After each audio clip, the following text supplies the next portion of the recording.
Fragrance of Ramadan, fragrance of Sallu ala al-Habib, sallallahu ta'ala ala Muhammad, sallallahu ta'ala alayhi wa alihi wa sallam. Dear viewers of Madani Channel, we should worship Allah Azza wa Jal abundantly in the holy month of Ramadan and do every such act that earns us the pleasure of Allah Azza wa Jal and His beloved Prophet sallallahu ta'ala alayhi wa alihi wa sallam. Just think, if anyone is not forgiven in this holy month of Ramadan, then when will he be forgiven?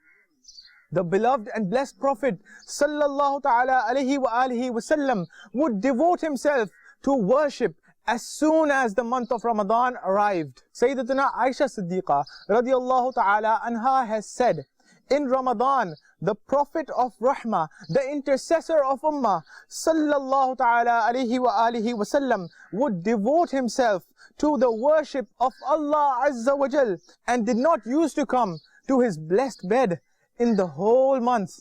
She radiallahu ta'ala anha further added, in Ramadan, the color of the blessed face of the Holy Prophet sallallahu ta'ala alayhi wa alihi wa sallam would change. He sallallahu ta'ala alayhi wa alihi wa sallam would offer salah abundantly, make dua in an extremely humble manner and stay overtaken by divine fear.